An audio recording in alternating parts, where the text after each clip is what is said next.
Hey guys कैसे हैं आप सब लोग। Welcome to sky reading world. So आज का वीडियो पेन टूल के बारे में होने वाला है। पेन टूल के बारे में हम ऑलमोस्ट सारी चीज़ें करेंगे, जितनी भी बेसिक चीज़ें हम एडिटिंग प्रोसेस में यूज़ करते हैं मैं आपको सब बताऊंगा। और लास्ट में आपको इसका सिलेक्शन भी करके बताऊंगा पेन टूल के मदद से। आई होप कि आपको समझ में आए, तो लेट्स चेक इट आउट।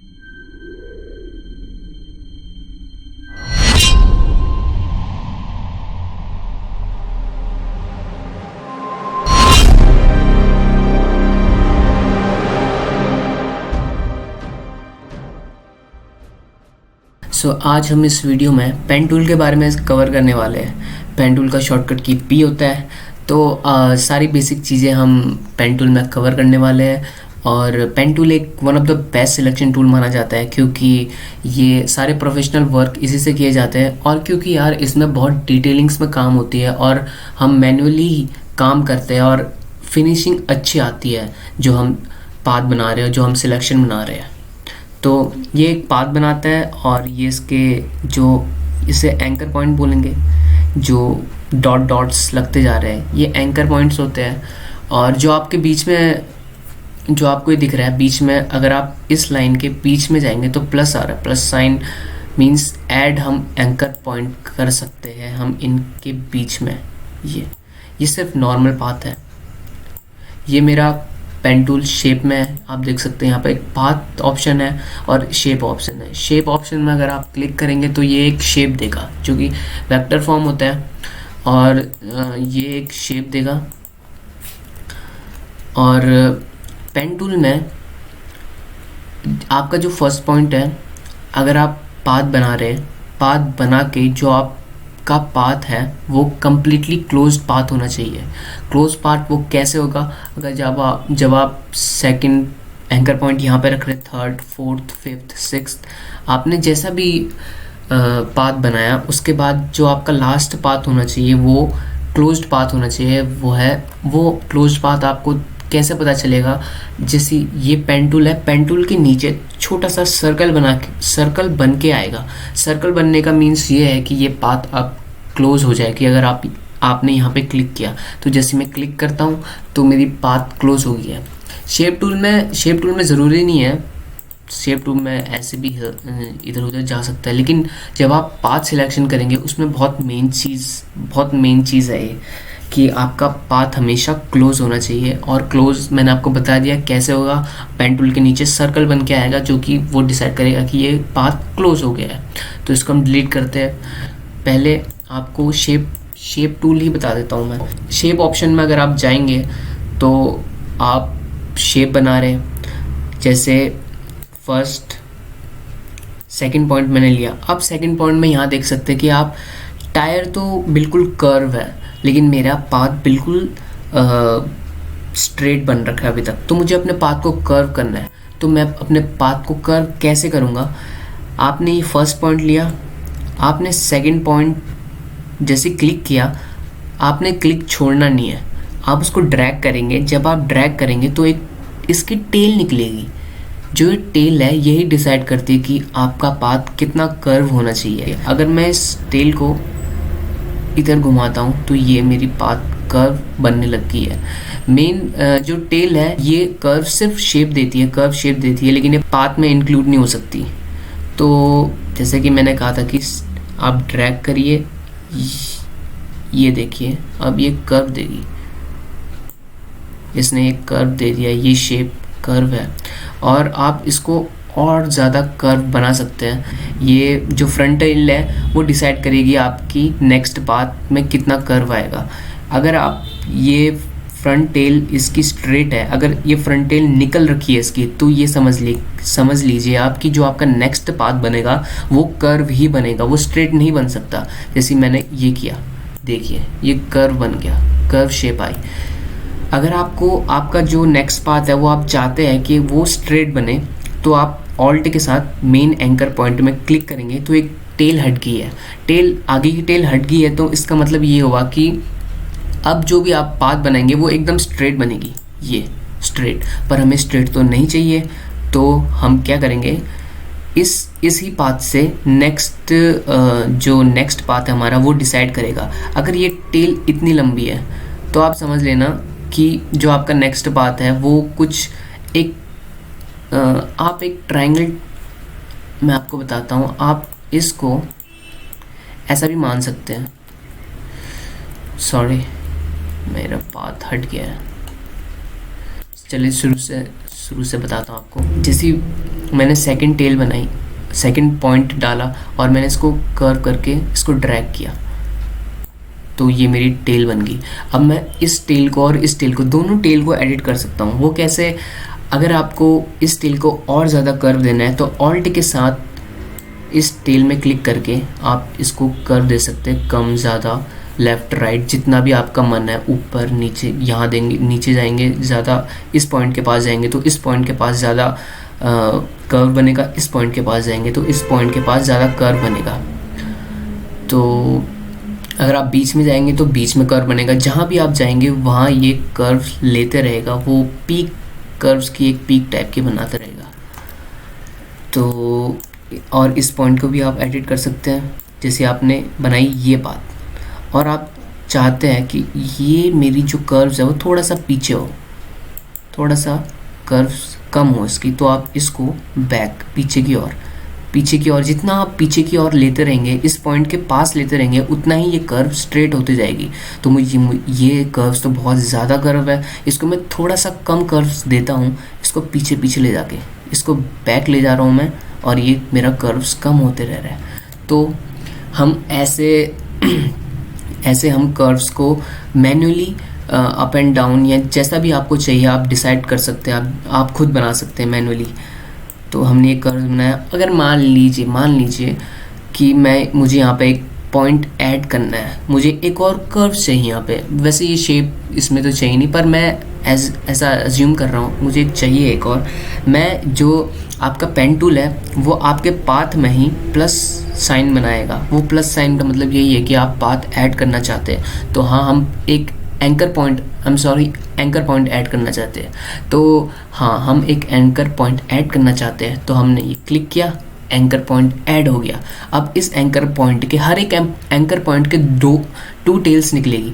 जो टेल्स होगा वो हमेशा ऑल्ट से डिसाइड होगा, ऑल्ट से ही हम इसको अप एंड डाउन या जैसा भी आप चाहते हैं वैसा कर सकते हैं।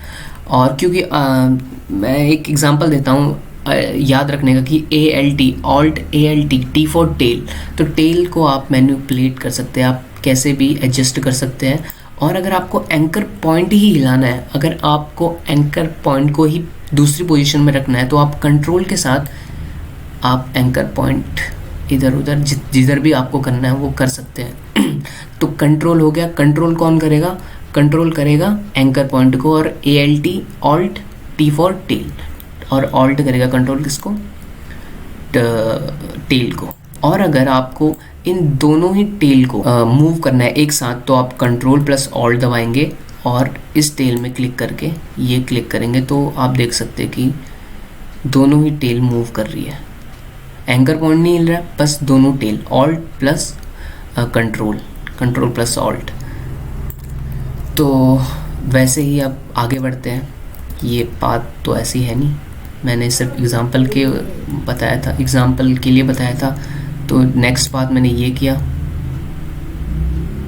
अब मुझे यहाँ पे ज़्यादा कर्व दिख रही है, तो मैं ऑल्ट के साथ इसको थोड़ा कम कर्व देता हूँ ये, और इसकी नेक्स्ट टेल निकालेंगे। ये आप देख सकते हैं यहाँ पे कि इसकी कोई टेल है नहीं। या तो आप एक काम कर सकते हैं, इसकी टेल निकाल सकते हैं और आगे जब पाथ बनाएंगे तो वो कर्व होगा, या फिर कोई बात नहीं, अगर इसकी टेल नहीं निकली तो हम अगले की निकाल लेंगे। तो अगले में क्लिक किया एंकर पॉइंट और मैंने ड्रैग किया, ये टेल निकल गई इसकी।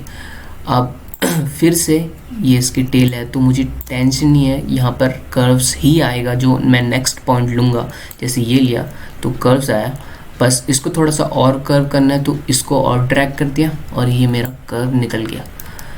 और वैसे ही ये लिया ये कर्व्स, और मान लीजिए मैंने ये ले लिया गलती से ये ले लिया। मुझे तो इसको ऊपर करना था, तो मैं कंट्रोल के साथ इसको अपनी एंकर पॉइंट को कंट्रोल कर सकता हूँ, क्योंकि कंट्रोल का मैंने बताया आपको ये ये और मान लीजिए मैंने ये लिया, तो कंट्रोल के साथ मैं इसको आराम से ड्रैग यहाँ कर सकता हूँ। उसके बाद तो मैंने इस अपने एंकर पॉइंट को यहाँ पे ला लिया। अब मुझे क्या करना है, यहाँ पे एक कर्व देना है। तो आप भी देख सकते हैं यहाँ पे मैं कर्व दे सकता हूँ। ये वाइट दिख रहा है, तो मतलब मैं इसमें कर्व दे सकता हूँ। तो मैं ऑल्ट के साथ इसकी टेल को देखिए, अगर मैं यहाँ पे खींच रहा हूँ, राइट साइड खींच रहा हूँ, तो गड़बड़ हो रहा है। क्यों? क्योंकि ये टेल अपोजिट दे रही है, और वैसे ही मैं इसको लेफ़्ट साइड खींचता हूँ, तब ये मेरी टेल सही दे रही है। तो ये मैंने ऐसे कर लिया। तो अब मेरा पॉइंट ये बना था, मैं इसके बाद ये पॉइंट दे रहा हूँ, थोड़ा सा कर्व्स, थोड़ा सा कर्व्स, ये कर्व्स, और लास्ट में क्लोज पाथ। तो ये मेरा पाथ हो गया, और मैं इस पाथ को एडिट भी कर सकता हूँ, क्योंकि ये शेप पाथ है अभी भी। तो इस पाथ को हम एडिट कर सकते हैं, इसमें ऐड पाथ कर सकते हैं, कर्व्स दे सकते हैं, कुछ भी कर सकते हैं। तो ये रही शेप पाथ की बात। और आप इसमें जो इसका कलर चेंज भी कर सकते हैं। जैसे ये फिल है, फिल में ये कलर, या कलर पिक में से आप पिक कलर कर सकते हैं, या फिर कलर पिकर में से आप जो भी चाहे आप कलर कर सकते हैं। और आप इसका स्ट्रोक ये क्रॉस है, मतलब इसका अभी कोई स्ट्रोक नहीं है। तो आप स्ट्रोक डालना चाहे तो ये स्ट्रोक डाल सकते हैं। ये इसके स्ट्रोक आप लाइन में भी, डॉटेड लाइन में भी ले सकते हैं। ये देख सकते हैं, डॉटेड लाइन में स्ट्रोक में कम कर देता हूँ। ये डॉटेड लाइन में ले सकते हैं, सर्कल्स डॉट में ले सकते हैं। और जैसे कि आप देख सकते हैं, ये बहुत छोटे डॉटेड हो गए, मुझे पता भी नहीं चल रहा है इतने छोटे डॉट्स। तो आप क्या कर सकते हैं, सिंपली इसमें क्लिक किया,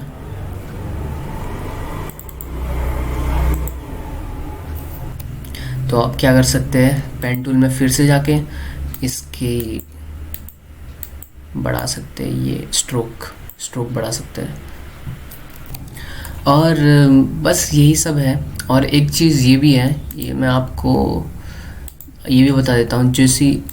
जो आपका ये ऑप्शन है, इसमें आ रहा है new layer, combine shape, subtract font.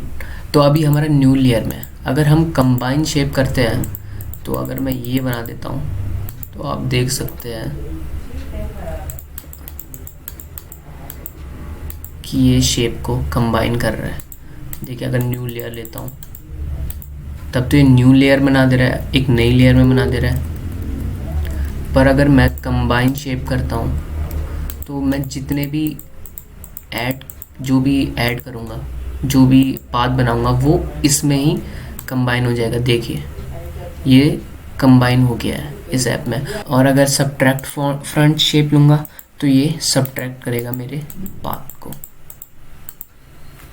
Am sorry, shape 1 में सिलेक्ट, ये तो नया शेप बन गया शेप, क्योंकि ये शेप 1 है। तो अब देखिए, अगर मैं ये सिलेक्ट किया, ये मेरा पाथ बना, तो इसने सब्ट्रैक्ट कर दिया। ये दूसरा पाथ बना, तो इसने सब्ट्रैक्ट कर दिया। ये बीच से बनाया मैंने, तो इसने बीच के पार्ट को सब्ट्रैक्ट कर दिया।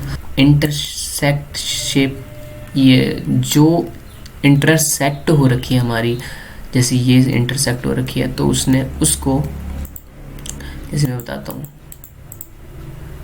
एक शेप ये आई, ये पार्ट देखिए, जैसे ये पाथ बना था, ये चीज़ इंटरसेक्ट है मेरी, इन दोनों चीज़ों से इंटरसेक्ट ये है। तो उसने सिर्फ इंटरसेक्ट पार्ट को ही शो किया है। तो इसका मतलब ये है। वैसे ये ज़्यादातर यूज़ तो मैं करता नहीं, तो ये आपको बताने के लिए बता दिया, नॉलेज के लिए बता दिया, ऐसे ही बता दिया। अगर आपको मन में डाउट था तो उसके लिए बता दिया। अब आते हैं हम अपने सिलेक्शन को छोड़ के पाथ सिलेक्शन में आते हैं। ये है मेन। पाथ सिलेक्शन में क्या होता है, पाथ सिलेक्शन में भी वही है जो मैंने शेप में बता दिया आपको, बस इसमें वही है। बस इसमें क्या होता है, आपको क्लोज करनी पड़ती है पाथ, और आपका कंट्रोल प्लस एंटर या फिर right click make selection. Feather चाहे आप जितना देना चाहे, 3 4 5 6 जितना, ओके, आपका सिलेक्शन बन गया। फेदर मतलब जैसे अगर आपने दिया, एक मिनट में पहले न्यू लेयर में ये सिलेक्शन बनाता हूँ। फेदर अगर मैंने दिया, मान लो पहले 1 दिया, ओके कर दिया, अब कंट्रोल प्लस डिलीट मतलब कलर फिल कर दिया, foreground colour, sorry alt plus delete foreground, ये फोरग्राउंड कलर मेरा ब्राउन था तो ब्राउन कलर हो गया यहाँ पे। उसके बाद कंट्रोल प्लस डी, तो ये डी सिलेक्ट, आप देख सकते हैं थोड़ी ब्लरीनेस आ रखी है। और अगर मैं इसको फेदर देता हूँ 30 और control plus alt plus delete, तो आप देख सकते हैं कितनी ज़्यादा फेदर होगी इसके एजेस में। तो यही है फेदर का काम। तो जो मैंने आपको बताया कि सिलेक्शन कैसे करते हैं शेप टूल में, इसमें भी वही है। जैसे आप ये सिलेक्ट कर रहे हैं, ये मैंने आपको बताया, ड्रैग करेंगे तो ये कर्व देगा, ये देगा। आपको ऐड करना है तो आप बीच में जैसे ऐड करने का बताता हूँ। जैसे आपको ऐड करना है तो जैसे यहाँ पे आपको नीचे करना था, तो आप एक ऐड करेंगे एंकर पॉइंट। एंकर पॉइंट को कंट्रोल कैसे करना है, कंट्रोल से इसको नीचे खींच देना है, बस ये आपका बन गया। और अगर आपको ये स्ट्रेट चाहिए, ये पाथ कर्व नहीं चाहिए, तो मैंने क्या कहा था, इस लाइन को हमें मिटाना पड़ेगा। मिटाना कैसे, ऑल्ट के साथ अगर आप ये दबाएंगे, anchor point, main anchor point को क्लिक करेंगे तो दोनों इसके टेल्स हट जाएंगे। या तो अगर आपको कम करना है, इसकी कर्व्स कम करनी है, तो ऑल्ट के साथ टेल को बैक खींचिए, ये कम कम होते रहेगा। ज़्यादा करना है तो ज़्यादा खींचिए, इस साइड खींचना है इसे। तो वैसे आगे बढ़ते हैं। ये मैंने लिया, ये अब ये जब आप टेल खींच लेते हैं तो ये जब आप ड्रैग करते हैं तो ये टेल बनाता है, और टेल बनाता है तो इसका मतलब कि आगे वाली पाथ हमेशा कर्व होगी। और ये देखिए यहाँ पे तो कर्व ही है, हमें तो कर्व ही चाहिए। तो मैं क्लिक करता हूँ यहाँ पे और इसको थोड़ा सा और ड्रैग करता हूँ, तो ये मेरी पाथ यहाँ से लेकर बिल्कुल कर्व शेप दे रखा है। फिर से लाइन मतलब फिर से टेल आगे मतलब कर्व ही देगा, और मुझे यहाँ पर कर्व ही चाहिए। तो आगे वाली पाथ मैंने क्लिक की और इसको थोड़ा सा ड्रैग किया और ये मेरी कर्व देने लग गई। और अब जाते आगे, आगे फिर से मुझे कर्व चाहिए, ये कर्व कर्व कर्व। और अगर मान लो मुझे अगर कर्व नहीं चाहिए होता, अगर एक मिनट में पहले इसको, अगर मान लो ये है, मुझे ये कर्व नहीं चाहिए, मुझे ये कर्व नहीं चाहिए, तो मैं क्या करूँगा, इसको ऑल्ट के साथ इसके एंकर पॉइंट में क्लिक करूँगा और ये मेरी बिल्कुल सीधी। या तो आप बाद में करिए या पहले कर दीजिए। जैसे आप कर्व बन गया तो आपको पता है कि आपकी अगली लाइन बिल्कुल स्ट्रेट चाहिए आपको, तो आप पहले इसका टेल काट दीजिए ऑल्ट क्लिक से, और देन आप स्ट्रेट बनाते रहिए। या तो जब आप बना लेते हैं, ये आपको प्रैक्टिस के ऊपर बात है। आप जैसे प्रैक्टिस करते रहेंगे तो आपको खुद, आपके हाथ खुद ऑटोमेटिकली शेप के ऊपर आपको सोचना भी नहीं पड़ेगा कि मुझे कहाँ ट्रैक करना है, कहाँ टेल चाहिए, कहाँ नहीं चाहिए। आप ऑटोमेटिकली करते रहेंगे, आपका हाथ चलते रहेगा और वो शेप वैसे ही बनती जाएगी। ये सब प्रैक्टिस के ऊपर बात है, तो प्लीज़ आप इसकी प्रैक्टिस करिए, रोज़ काटते रहिए, मतलब इमेजेस। हाँ, ये तो ये कंप्लीट पाथ मैंने बताया था कि इस पेन टूल के नीचे ओ शेप का ओ शेप आ जाएगा। It means that this path is close now. और हमारा ये पाथ बन गया। और अगर आप किसी और टूल में जाके इसको क्लिक करते हैं तो वो नहीं होगा, वो सिर्फ पेन टूल में ही आपको जाके राइट क्लिक करके मेक सिलेक्शन और फिर इसको फैदर मैं 1 ही देता हूँ। फैदर 1 या फिर 0, 0 तो नहीं, 1 आपको अपने अकॉर्डिंग जितना भी चाहिए आप ले लीजिए। मैं 1 या 2 रखता हूँ। अब ये देख सकते हैं यहाँ मेरी लेयर लॉक है, तो ये कट तो नहीं करेगा। ओके कर दिया इसको। ये मास्क अब हमें बनाना है, तो ये इसका ऐड लेयर मास्क में क्लिक करेंगे। ये हमारी पाथ कट हो चुकी है, हमने जितना भी सिलेक्ट किया था। अब अगर मुझे इसका कॉपी लेना होता तो यही पार्ट सिलेक्ट है मेरा, ये पार्ट सिलेक्ट है। मतलब अब और कोई चीज़ में अगर मैं ब्रश मारता हूँ तो भी इसी पाथ के अंदर वो ब्रश लगेगा, बाहर कहीं नहीं जाएगा। अगर मैं इरेज़र मारता हूँ तो इसी पाथ के अंदर ये मिटेगा, बाहर कहीं नहीं जाएगा। तो मतलब ये सिलेक्शन अब किंग हो चुका है इस जगह का, तो आप ये सोच सकते हैं। तो ये पार्ट मैंने सिलेक्ट कर दिया। अब मैं क्या करता हूँ, इसकी मैं कॉपी ले लेता हूँ। Ctrl+J दबाएंगे और देख सकते हैं आप इसकी कॉपी आ गई है। ये है इसकी कॉपी। और अगर आप इसे लेयर भी आप कट करना चाहते हैं तो भी हो जाएगा।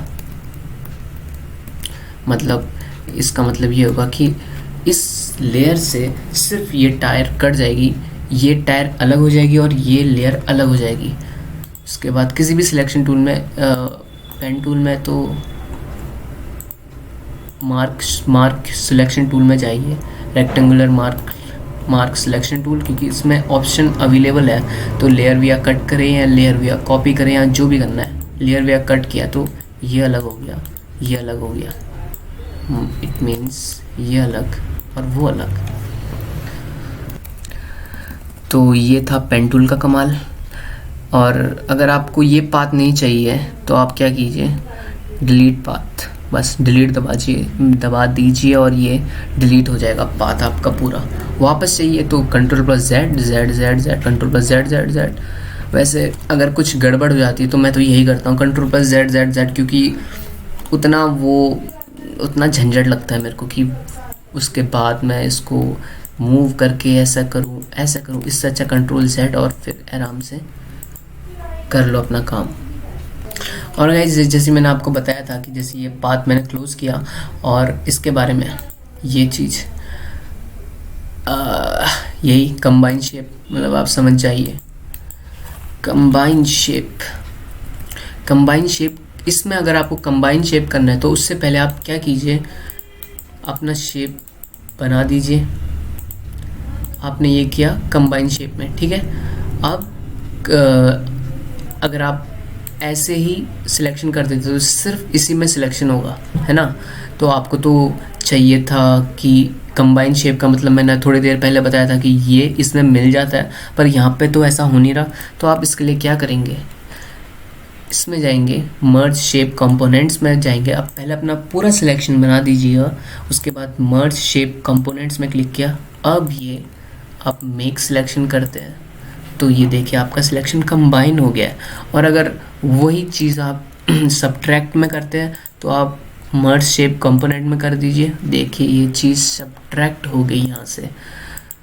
तो वो करने से पहले जैसे आपने ये सिलेक्ट कर दिया है, अब आप सिलेक्ट कर दिया अपना, आपको क्या चाहिए, कंबाइन चाहिए, इंटरसेक्ट चाहिए। मुझे जैसे कंबाइन चाहिए, बस पहले कंबाइन में सिलेक्ट किया, उसके बाद मर्ज शेप कंपोनेंट, बस आपको सिलेक्शन कर दो, आपका सिलेक्शन हो गया। ये काम मतलब कैसे में आ सकता है मैं दिखाता हूँ आपको। जैसे कि आपने ये चीज़ और ये चीज़ कट करनी है। अब आप पहले ये कट कर रहे हैं, मैं ऐसी एग्जांपल के तौर पे बता रहा हूँ।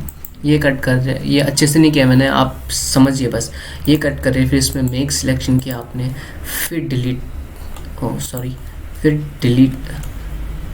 नहीं, ये डिलीट नहीं होगा जब तक इसका लेयर लॉक है। लेयर हमने अब अनलॉक कर दिया, चलो फिर डिलीट किया, फिर Ctrl+D, फिर अब यहाँ आए आप, फिर ये किया आपने, फिर मेक सिलेक्शन किया, फिर डिलीट। आपको ऐसा बहुत बार करना पड़ रहा है। क्यों ना इसको अगर हम एक ही बारे में कर ले, एक ही बार सिलेक्शन करें और एक ही बार डिलीट कर दें, तो वो कैसे करेंगे, बस वही सिलेक्शन किया, फिर सिलेक्शन किया, पहले पूरा कंप्लीट सिलेक्शन कर दिया आपने, जितना भी सिलेक्शन, इसको सिलेक्शन कर दिया, सॉरी पाथ क्लोज होना चाहिए, क्लोज। ये सिलेक्शन मैं रैंडमली कर रहा हूँ, आप समझ जाइएगा। ये नीचे, ये भी नहीं चाहिए, ये भी नहीं चाहिए। जैसे आपने सिलेक्ट कंप्लीट किया उसके बाद आप शेप में जाइए और मर्ज शेप कंपोनेंट कर दीजिए। सारे शेप सिलेक्ट हो गए। अब मेक सिलेक्शन जब आप करेंगे तो देखिए आपके सारे शेप सिलेक्शन हो गया। और अगर आप इसमें आप डिलीट क्लिक करेंगे, सॉरी ये लेयर फिर से लॉक हो गया था मैंने जब अंडू किया, तो आप डिलीट क्लिक करेंगे तो देखिए आपके सारे शेप डिलीट हो गए एक साथ। डिलीट क्लिक करिए या इरेज करिए या कलर करिए, आपकी जो मर्जी, आप जो भी करिए। तो एक बार और, हाँ और एक और बात, और अगर आपको जैसे ये आपने सिलेक्शन कर दिया है ठीक है, पर आपको ये सिलेक्शन चाहिए था, आपको ये चाहिए बाकी चीज़ नहीं चाहिए, तो आप क्या कीजिए, जैसे मैं इसमें डिलीट कर रहा हूँ तो ये पार्ट डिलीट हो, यही पार्ट डिलीट हो रहा है ना, पर आपको ये नहीं करना था, आपको डिलीट करना था बाकी पार्ट और आपको चाहिए था सिर्फ ये। तो आप क्या कीजिए, कंट्रोल प्लस शिफ्ट प्लस आई, ये हो गया बाकी, इन्वर्ट सेलेक्ट हो गया। ये इन्वर्ट सेलेक्ट अगर आप डिलीट करेंगे तो सिर्फ यही बचेगा और बाकी सब कैंसिल। ये अब कैसे काम आ सकते हैं, एक बार अब हम एक बार इस कार का सिलेक्शन करके देखेंगे, ठीक है। तो जैसे मैंने बताया था कि पहले यहाँ से करते हैं स्टार्ट। ये, और अगर आप काम कर रहे हैं तो कोशिश करिए कि ज़्यादा से ज़्यादा जूम करके आप सिलेक्शन करिए, क्योंकि जूम करके आपको डिटेलिंग्स पता चलती है और डिटेलिंग्स से ही फिनिशिंग आती है आपकी, जब आप फाइनल पाथ कट कर लेंगे। तो ये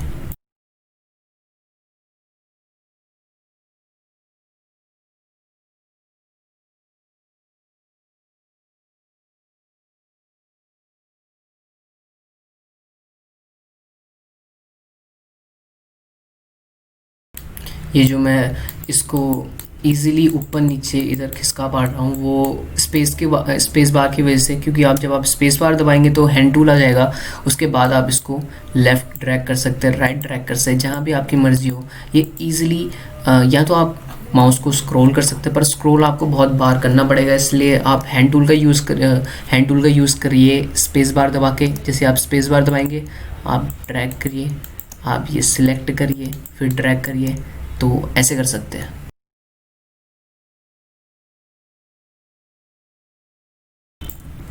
ये देखिए, जैसे अगर आप यहाँ पे एक कर्व्स है, मैं आपको एग्जांपल देता हूँ, ये कर्व्स है, यहाँ पे एक कर्व्स आ रखा है, तो मैं इसको क्लिक यहाँ पे नहीं, यहाँ पे करता हूँ और देखिए ये यहाँ पे थोड़ा सा बाहर जा रहा है, यहाँ से सही है, बस यहाँ से बाहर जा रहा है, तो मुझे इसको अंदर करना है। तो मैं क्या करूँगा, एक एंकर पॉइंट ऐड करूँगा, कंट्रोल के साथ एंकर पॉइंट को अंदर कर दूँगा, दैट्स इट। और देखिए कभी कभी आपसे अगर ऐसा हो जाए, जैसे आपने यहाँ पे क्लिक किया, ये तो सब चीज़ तो सही है, ये क्लिक किया, ओह ये क्या हो गया, ये कैसी शेप बन गई, ये ऊपर से क्यों आ गया। अगर कोई दिक्कत की बात नहीं है, अगर ऊपर से आ गई है, कहीं से भी आ गया, ये किस लिए, अगर कर्व्स आ रहे हैं ना, ये कर्व्स क्यों आ रहा है, टेल की वजह से।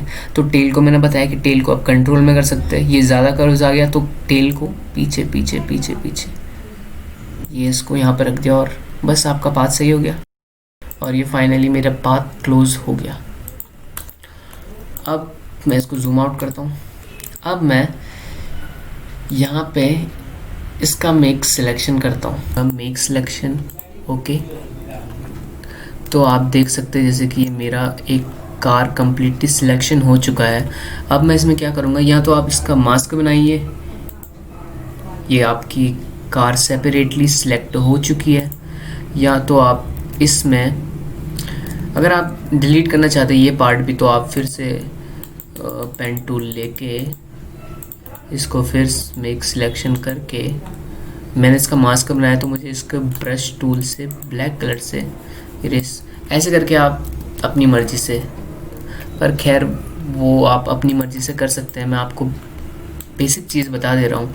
जैसे आपने कार सिलेक्ट कर दिया, उसके बाद या तो आप मास्क बनाइए इसका, या फिर आप इसकी कॉपी कर सकते हैं कंट्रोल प्लस जे से, ये लेयर कॉपी होगी, या फिर आप कॉपी होने का बाद आप कुछ भी लगा सकते हैं इसके नीचे वाले लेयर में, क्योंकि वो इफ़ेक्ट नहीं होगी, सिर्फ ये इफ़ेक्ट हो इसके ये कार इफ़ेक्ट नहीं होगी, जो ऊपर लेयर है इसके नीचे वाली लेयर ही इफ़ेक्ट होगी। या तो फिर आप एक और काम कर सकते हैं, जैसे आपकी एक कार सिलेक्ट है तो आप यहाँ इसको उठा के कहीं भी किसी भी वॉलपेपर में ड्रैग करिए, या तो फिर आपको अगर बैकग्राउंड चाहिए तो Ctrl+Shift+I, उसके बाद डिलीट कर दीजिए। बैकग्राउंड आपका सिलेक्टेड है, आप बैकग्राउंड उठा के ले जा सकते हैं, या आप किसी में ही बैकग्राउंड, आपका बैकग्राउंड अभी सिलेक्ट है तो आप बैकग्राउंड के साथ कुछ भी कर सकते हैं, तो आप डिलीट भी कर सकते हैं। और फिर एक न्यू लेयर लेके कोई सा भी वाइट कलर लेते हैं, इसको फिल कर सकते हैं, इससे फिल कर सकते हैं, या आप कुछ भी कर सकते हैं। तो ये था पेन टूल का काम, और बैटरी भी लो हुई है। तो ये था पेन टूल का काम, और आई होप गाइस आपको समझ में आएगा कि पेन टूल से मैंने जो बेसिक चीज़ जो आप डेली रूटीन में आप मैनिपुलेशन में या किसी भी चीज़ में आप पेन टूल का यूज़ करेंगे, वो बातें उससे रिलेटेड सब चीज़ आपको बता दिया है। अब आपको कितना समझ में आया आप प्लीज़ कमेंट सेक्शन में बताना, और आपको जो चीज़ नहीं समझ में आई है और आपको जो चीज़ नहीं समझ में आया वो भी आप बताना, को पूरी कोशिश करूँगा कि आपको सब समझ में आए। So thank you guys, peace out.